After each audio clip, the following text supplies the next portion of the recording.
guys to use. Now, if you guys like chicken, if you like fish, doesn't matter, eat that, you know, go for those healthy foods first. But we want to talk a little bit about plant-based proteins, which is a question I get all the time. So, what's your first and most favorite plant-based protein, if you even like one? First of all, I do like my meat, so I will have that first and foremost. However, there are incredible benefits to plant-based proteins, the absorption, how it can fight off inflammation. Of course, you know that stuff. One of my favorites, I think, that I like, in fact, I have my mom actually try it. Actually, she takes it on a regular basis, is hemp protein. It's very popular, you know, you can get at any health food store, really. You get like 15 grams of protein per like quarter of a cup, which is really, really good. Yeah. Another one I like is spirulina. Spirulina, in fact, for you health enthusiasts, one of my favorites raw veganists, his name is David Wolfe. He says that, right? I love him. David Wolfe says that that spirulina is in fact 50% more absorbable than regular whey protein. Crazy, right? Spirulina is 60 to 70% protein. So you got great source of protein content in there. Really, really good. Obviously, it's great for muscle building and stuff, and then fighting off inflammation. I have a third, black beans, right? So black beans, you get the skin around the black beans. They're full of phytonutrients, which are great for fighting off inflammation as well. You get about like 20 grams per half cup alone in black beans. So great source of protein as well. Yeah.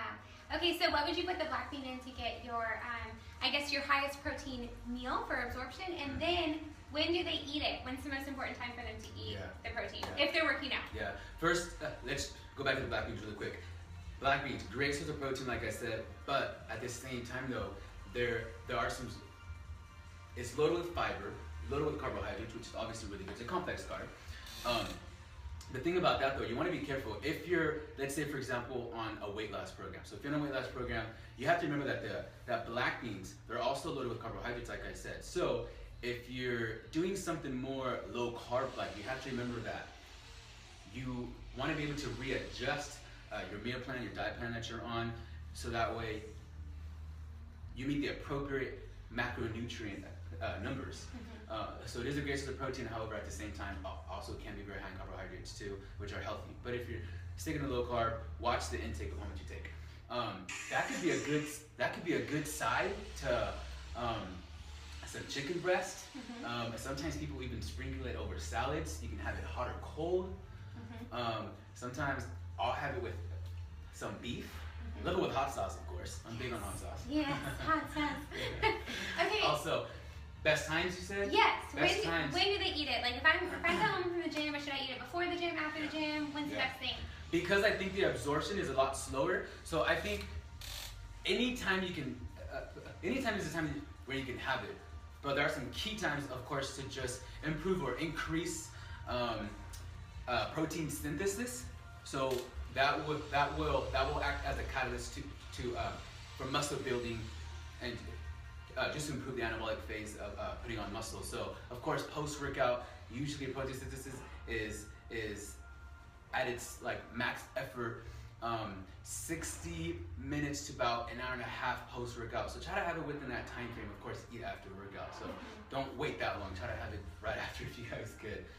So some key times are definitely after. Okay. Is there a better type of protein that you should have if you do cardio versus weights?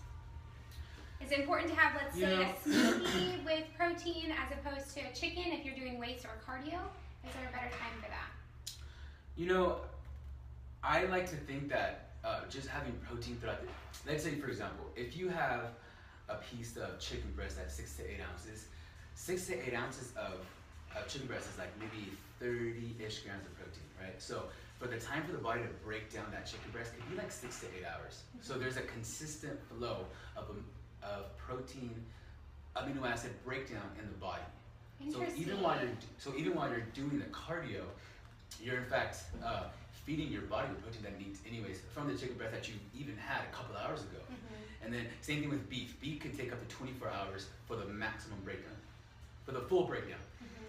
So I would say just to make sure you have a rapid dose of some fast digesting proteins in the body before a cardio would be good. So from spirulina, sometimes more of a powdered form, they're easy to digest and to be absorbed. Okay. And is there a thing as too much protein? Is that even possible?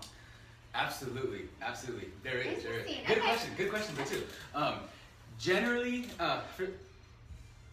speaking, we want to have about 0.8 grams of protein per pound of body weight.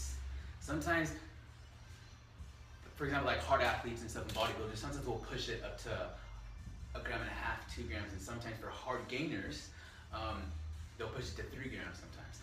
So it kind of depends on what you're trying to accomplish and stuff. But there is, although amino acids and protein, they're all the building blocks of the entire body, not just muscle, the entire body, like skin, nails, and hair and things like that, right?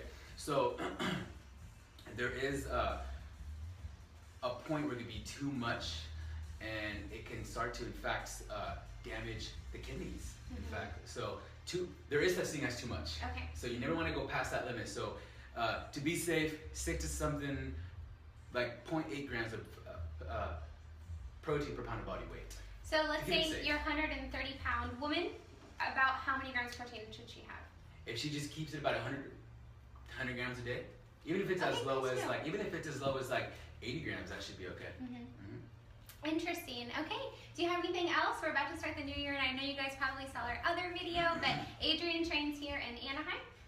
He can take clients. I don't know if he has any more room, though, coming with the new year, but if you guys want, you can follow him on the Neighborhood Trainer and also at Adrian Seha, right, on Facebook? Yep.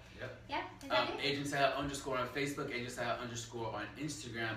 Really quick, also for more information, follow my my blog or website, theNeighborhoodTrainer.com. And also really quick, I do have a couple of tips really quick. Do not give power to your weaknesses. Like say, for example, you are someone who's running around with the kids all the time. We know you're tired, you commute and stuff, but find some strengths in your day and run with that. Don't give power to the weakness.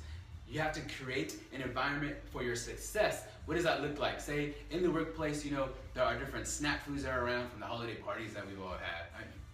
We were all there. Get rid of those snack foods. I just convicted you. Yeah. Get rid of those snack foods. The soda that may be in your office, get rid of that stuff. It's not creating an environment for you to see some success. Get around the people who are going to encourage you and motivate you and hold you accountable. And for sure, you guys good. Definitely be on track, you guys' resolutions. So good. Well, that's it. Thanks for joining us, you guys. Like I said, you can follow him below. I'll add the links below after this, and you guys can find him on social media. Yeah. Bye. See you guys later. Hey.